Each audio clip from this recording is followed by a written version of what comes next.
ብሩክና ማህሌት ይጋቡ የምትሉ ቪዲዮውን ላይክ በማድረግ ብዛታችሁን አሳዩኝ። እንዲሁም ደግሞ ኮሜንት ማድረጋችሁንም አትርሱ። በዚህ ሁኔታ ላይ ቅድስትና ብሩክን ለማጣመር እንግዲህ መድብልም ቢሆን የራሱን ስራ ጀምሯል። በዛ ላይ ምሳሌ ደግሞ ምንም የልጅነት ነገር ስላለባት ያየችውንም የሰማችውንም መናገር ስለነበረባት ያኔ ከቅድስት ጋር ሲያወሩ እንደሰማችሁት እናት ሆነሻለሁ ለአባትሽም ለብሩክም ደግሞ ሚስት ሆነዋለሁ ብላ የነገረቻትን ለብሩክ ልትነግረው ጫፍ በደረሰችበት ሰዓት ላይ ቅድስት በጣም በማፈር ይህን ነገር ከኔ ነው እንጂ መስማት ያለበት ከሷ አይደለም ብላ ስላሰበች እንዳትናገር ብላ ብዙ ነገሮች ስትጥር ነበረ። ሌላኛዋ ማህሌት ናት። ማህሌት ግራ ገብቷታል። የመጀመሪያው እንዳልተሳካላት ሁሉ ብሩክን ሐኪም ቤት ድረስ ሄዳ እንደምትገለው ጭምር ያውቅ ነበረ። ታዲያ ለብሩክ ደውላ ይቅርታ ትለዋለች። ብሩክን ያደረግሽውን ነገር ሁሉንም ነገር አውቃለሁ፣ እኔም ሐኪም ቤት ድረስ መተሽ ልትገይኝም እንደነበረ ምን አይነት ሰው እንደሆንሽ እኮ በፊትም እኛ እናውቃለን። አሁን የደወልኩት ለይቅርታ ነው ብላ ነገሩን ለማባበል ስትሞክር ማህሌት ያው ብሩክ መጀመሪያውኑ ሞገስ መጨከን አይፈልግምና እውነትም ይቅርታ ከልብሽ ከሆነ የምትፈልጊው እኔ ይቅርታ አድርጌልሻለሁ፣ ለሌላ ነገር ከሆነ ግን አሁንም እንደማይሳካልሽ ልነግርሽ እፈልጋለሁ። ከዚህ በፊት ስትሞክሪያቸው የነበሩትን ነገሮች እንዳለ ወቂ። እኔም እንዳንቺ አይነት ሰው ነበርኩ በፊት፣ አሁን ተቀይሬያለሁ። አንቺም ደግሞ የመቀየር ተስፋ ይኖርሻል። ማህሌት ሁሌም እኮ መጥፎ ነገሮችን መስራት አይኖርብሽም። ለምንድነው ይህንን ነገር ትተሽ ወደ እውነተኛው መንገድ የማትመለሺው? አሁን እያሸነፍን ያለነው እኛ ነን። እኛ እነ መድብል እነ ብሩክ እኛ እነ ሞገስ ነን ብሎ ነገሩን ሲነግራት ማህሌት አንድ ነገር ትዝ ይላታል። ከዚህ በፊት ያሉ ሰዎች እንዳለ አሁን ስታብር የነበረው ለነዝና ለነ ካሌብ ሞሲሳ እንደሆነ ጭምር ታውቃለች። ነገር ግን ከነሱ ጎን ሆነች ማለት አሁንም ቢሆን ራሷን እንደ ተሸናፊ ነው ማየት ያለባት። ስለዚህ እስከ ዛሬ ድረስ ደግሞ ለምንድነው የማይሳካልኝ? እኔ ሀብታምና ገንዘብ ማግኘት ፈልጋለሁኝ። ለምንድነው ለኔ ጊዜ ሲሆን ብቻ እድል የሚጠመብኝ ብላ ለራሷ ለኤፍራታ ለእህቷ ስታማክራት እንዳያችሁት ከሆነ እህቷም ቢሆን መጥፎ ነገር እስከሰራች ድረስ እኮ ቢሳካልሽም ላንቺ ጥቅም የለውም። ስለዚህ ይሄንን ነገር አንዴ እንኳን ታዩና ብሩክን ይቅርታ ብለሽ ወደሱ ቤት ተመለሽና የሰላም ህይወትሽን መኖር ጀምሪ። አሁን አውቃለሁ ብሩክ ብዙ ነገር እንዳጠፋሽበት፣ ልጁን እንደዛ ሰቃይተሽበት ብዙ ነገር እንዲሸጥበት አድርገሽ ህይወቱን ካመሰቃቀልሽ በኋላ ይቅርታ ላያደርግልኝ ይችላል ብለሽ እንዳታስቢ። እሱ በጣም የዋህ ሰው ነው፣ ይቅርታ ያደርግልሻል። ስለዚህ በጥሩ መንገድ እንድትቀርቢው ነው የምፈልገው ብላለች። ኤፍራታ ይሄንን ትበላት እንጂ ማህሌት ድጋሚ ደግሞ ዝናም እንደነገራት ከሆነ አሁን ይቅርታ በይውና ወደሱ ቤት ግቢ ይላታል። ዝና ግን የሚፈልገው ሌላ ነገር ነው። በነገራችን ላይ የዝናን የቀድሞ ህይወት ራሱ ሲናገር ሰምታችሁታል። ሲናደድ በተናገረበት ጊዜ ያኔ ገንዘብ በሌለኝ ሰዓት ላይ ማንም ሰው አይቀርበኝም፣ ማንም ሰው እኔን ለመርዳት አይፈልግም ብሎ ለዛች ለምስኪኗ ወደ አረብ ሀገር የምትሄድ ሰራተኛ ሲነግራት ነበረ። ከዚህ በፊት የተጎዳበት ህይወት እንዳለም ጭምር ሲነግራት ነበር። እኔ ነገ ጠዋት ብሞት ቤተሰቦቼ፣ ዘመዶቼ፣ ወንድሞቼ የሚባሉት እንዳለ ከነገ ወዲያ ቁርስና እራት መብላታቸው የማይቀር ነገር ነው። ስለዚህ ምንም የሚያስጨንቃቸው ነገር የለም በህይወት ብኖርም ብሞትም። ስለዚህ አሁን ማድረግ ያለብኝን እያደረኩኝ ራሴን ህይወት ለማዳን ስል ምንም ነገር ማድረግ እፈልጋለሁ ይላል። ይህንን ያላት እንግዲህ መጀመሪያውኑ ተስፋ ያደረገችው እቺ የአረብ ሀገር ሴትዮ ቤተሰቦቿ ገንዘብ ከላኩለት በኋላ ይለቀኛል ብላ አስባ ነበረ። ታዲያ ይህንን ነገር ስትጠብቅ እንደነበረው ያው ገንዘቡ ገብቶልሃል፣ ቤተሰቦቼም እንዳለ ያላቸውን ንብረት ሽጠው ነው የላኩልህ ገንዘቡን፣ አሁንስ ለምንድን ነው የማትልቀኝ ትለዋለች። በዚህ ሰዓት ሀሳቡን ይቀይራል። አሁን እንደሆነ ገንዘቤ ገብቶልኛል፣ ነገር ግን አንድ ነገር ሳስብ ነበረ። ሳይሽ ቆንጆ ነሽ፣ እኔ ደግሞ ከዚህ በፊት ሚስቴን ተነጥቄያለሁ፣ በጣም አሪፍ ልጅ። ያኔ እሷ ደግሞ የደረሰባት ነገር እኔ ስትክደኝ ሞት ነበር ያጋጠማል። ስለዚህ አንቺ ደግሞ እኔ ሳትክጂኝ ለእኔ ትክክለኛ ታማኝ ሚስት ሆነሽ የምትቀጥይ ከሆነ በህይወት መኖር ትችያለሽ። አለዚያ ግን ይሄ አረብ ሀገር ምናምን የምትይው ነገር ማቆም አለብሽ። ከዚህ በኋላ እዛም ቢሆን ሄደሽ መሰቃየት የለብሽም፣ ከኔ ጋር አሪፍ ኑሮ የምትኖር ይሆናል ይላታል። እሷ ግን አንድ ነገር ትነግረዋለች። እኔ አረብ ሀገር የምሄደው ህይወቴን ለመቀየር ወይንም ታዲያ ቤተሰቦቼ እናትና አባቴን ብቻ ሳይሆን 3 እህት አለኝ፣ 2 ወንድም አለኝ። እነሱን ህይወት ለማስተካከል ስል ነው። ቤተሰቦቼም ደግሞ እንዳለ ያላቸውን ሀብት ቱር እንዳለ ጠራርገው ልከውልሃል። ከዚህ በኋላ እኔ ውጪ ወጥቼ እንኳን ባልሰራ የእነሱ ህይወት ሙሉ ለሙሉ ሊበላሽባቸው ይችላል። ይህን ደግሞ እኔ አልፈልግም። ስለዚህ ብትለቀኝ አሪፍ ነው እንጂ ግዴታ ስራውን መስራት ይኖርብኛል ብላ ትነግረዋለች። ነገር ግን ዝናን መጀመሪያውኑ ሁላችሁም ታውቁታላችሁ። እሱ ለሴት የሚባል ነገር ማዘን ደንተውም አይደለም። ስለዚህ ትዕዛዝ ይሰጣታል። ነገሮችና ቤቶችን አስተካክዬ ወደዛ አዲሱ ቤቶች እስክትገቢ ድረስ እዚሁ የምትቆይ ይሆናል። ብሎ ነገሩን እዛ ጋር ቋጭቶት ይሄዳል። ሚስት ይፈልጋል። አብሯት የምትቆይ አብሯት የምትቀጥል ሴት ማለት ነው። የበፊቱን የምታስረሳው። የነ መድብልን ጉዳይ እናንሳ። መድብል አሁን አዲሱ እቅዱ የሆነው ነገር መጀመሪያ ብሩክን ማስመለጡን ነበረ። እሱ ተሳክቶለት አብሮት ነው ያለው ወንድሙ። አሁን ደግሞ እሱ በሕይወት እያለ ልድረው ፈልጋለሁ ብሏል። መጀመሪያውኑ ያሰበለትን ቅድስት ስለሆነች፣ ብሩክ ግን ይሄ ነገር እንግዳ ሆኖበታል። ምንም የሚያውቀው ነገር የለም። እሷን ጠርቶ ሲያዋራት ያኔ ቅድስትን ምን ሲላት እንደነበረ ተሰጣቸዋል። እሷ ይህንን ነገር ሁሉ መስዋዕት ሆናለት እንዴት አብራው እስካሁን ድረስ እንዳለች ይጠይቃታል። ማለት መሃላቸው ምንም ነገር እንደሌለም ጭምር እያነሳባት ይህን ያህል የዋህነት ከአንቺ አልጠበቁም ነበረ፣ በጣም ትልቅ ነገር ነው ያደረግሽልኝ፣ ከልብ አመሰግናለሁ ብሎ እየነገራት ባለበት ሰዓት ላይ ምሳሌና መድብል ውጪ ሲያወሩ እንደሰማቻት ከሆነ መድብል አንድ ጥሩ ነገር አልነገራትም ነበረ በዚህ ሰዓት ላይ።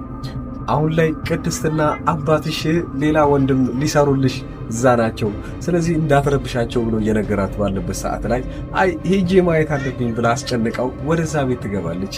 ነገሩን እንዳሰበችው አልነበረም።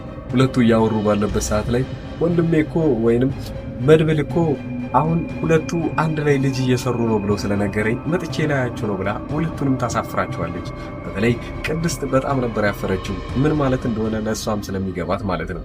ይሄ ፈገግ ያደረጋችሁ ካላችሁ እስቲ ኮሜንታችሁን በፈገግታ እንድታሳዩኝ ይፈልጋለሁ። ሌላውና በጣም ብዙዎቻችሁን ያስደነገጠ ነገር አለ። ይሄ አዲሱ ጠበቃ የሚባለው ሰውዬ ያው ሉላን እያስጨነቃት እንደሆነ አይታችኋል። ሉላን እያላት እያለው ሞገስ እንዳይታሰርብሽ የምትፈልጊ ከሆነና ንብረቶችሽ ተመልሶ አዲስ ህይወት እንደምትመኘው አይነት ህይወት የምትፈልጊ ከሆነ አሁን እኔ የምልሽን መስማማት ይኖርብሻል ብሏታል። ባለፈው ክፍል ላይ እንዳያችሁት ከሆነ ያኔ ሲጠይቃት የነበረው ነገር በጣም አልባሌና ድራማው ላይ ራሱ ብዙ ሰዎች መግባት የለበትም ብላችሁ የምታስቡት ነገር ነበረ። ይዟት እየሄደ የነበረው ወደ ሆቴልና አንድ ቀን ከኔ ጋር ደሬና ተዝናንተን ጠዋት ላይ ሁሉም ነገር ተስተካክሎ ታገኘዋለሽ፣ ሞገስም አይታሰርም፣ አሁን የምትፈልጉትን ንብረት ይመለስላችኋል፣ አሊያም ግን ይሄንን የማታደርጊ ከሆነ ንብረታችሁ ብቻ አይደለም የሚቀርብሽ። ያ ማለት አሁን ከዚህ በፊት ሲደረጉ የነበሩትን ወንጀሎች ታውቂያለሽ። ሞገስ ከነዚህ ውስጥ አንዳቸው ላይ ተሳትፏል። ስለዚህ እኔ በወንጀል ከሰውና እሱም ይታሰርብሻል። ይሄን ነው ወይ የምትፈልጊው ብሎ ሲያስጨንቃት ነበረ። እሷ ከአይምሮዋ በላይ ስለሆነባት ሉላ ጥላው ትሄድና ምንም ያህል እንኳን ነገሮች ቢፈጠሩም እሺ ብዬ እቀበላለሁ እንጂ አይምሮዬን አላቆሸሽም ብላ ነበረ ጥላው የሄደችው። በነጋታው ግን ከሞገስ ጋር ተገናኝታ ስታወራ እንደሰማችኋት ከሆነ ሞገስ አሁንም ቢሆን ተስፋው ያ ገንዘብ ላይና ያ ይሳካለኛል ብሎ ሌሊቱን ቀንም ስለሱ እንደሚያስብ ትረዳለች። ስለዚህ ይህንን ነገር እንዳይሳካ ማደርገው ከሆነ ያው ሞገስ በጣም ይጎዳብኛል ብላ እንድታስብ እያደረጋት ነው ያለው። ሞገስ ሙሉ ለሙሉ ተስፋው ጠበቃው ላይ ነው። ጠበቃው በጣም አሪፍ ሰውና ብዙ ነገር ማድረግ የሚችል ሰው ነው። ያንን ነገር ካሳካልኝ በኋላ እኔና አንቺ በደስታ አብረን መኖር እንችላለን እያለ ያልሆነ ተስፋ የወደፊቱን እየጋገረ ሲነግራት ሉላ በጣም ቅር እያላት ይመጣል። ይህንን ነገር እኮ እንዳይሳካ ማድረግ የምችለው እኔ ብቻ ነኝ፣ ምን ይሻላል እያለች በጣም ትጨነቅ ጀመረ። ሞገስ በዚህ በኩል መቀጠል እንደሌለበትና አይኗ እያየ ሞገስ ሊታሰርባት እንደሆነ እየሰማች ትመጣለች። በመሃል ግን አንድ አስደነጋጭ ነገር ይፈጠራል።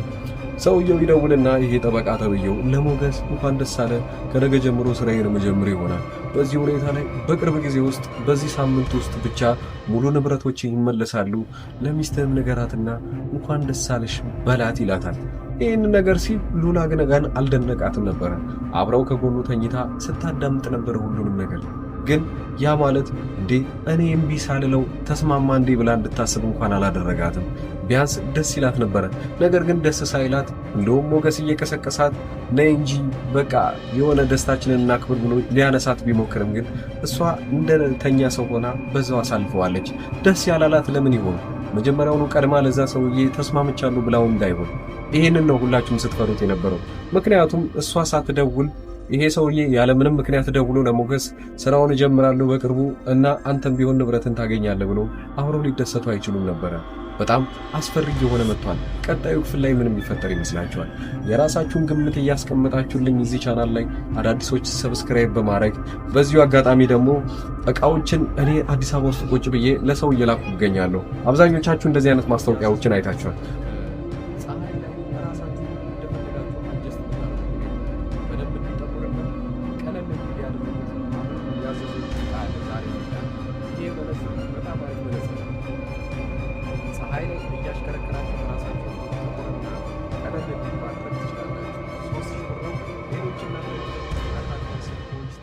ቻርጀሮች፣ ሶላሮች፣ ማንኛውንም ፓወር ባንኮች ሊሆኑ ይችላሉ።